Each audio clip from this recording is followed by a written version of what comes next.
මගේ බර මම මාසයක් ඇතුළත කිලෝ 1ක් අඩු කරගත්තා. මම මේකට විශේෂයෙන්ම ඩයට් ප්ලෑන් අනුගමනය කරේ නෑ. අතට අහුවෙන හැමදේම කෑවා. හැබැයි ඒ කද්දී මම මගේ කට පොඩ්ඩක් පාලනය කරා. ඒ කියන්නේ දවසකට අවශ්‍ය කැලරි ප්‍රමාණය ඉක්මවා ආහාර ගැනීම විතරයි මම පාලනය කරේ. මම මගේ සතුට සමරන්න පත චීස් කේක් කෑල්ලක් කන්න එළියට ගියා.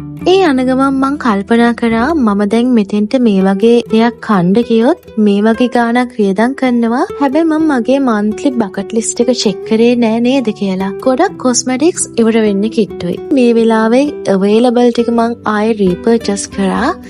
ඊට අමතරව මම ගොඩක් pancake කන්න ආසයි.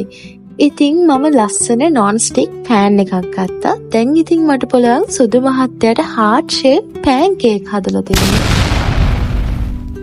මේ තියෙන්නේ මගේ ෆේවරිට්ම pancake recipe එකක්. මේ banana oats pancake. ඉතින් අපිට මේ රහ කියන දේ උගන්වපු දෙයක්.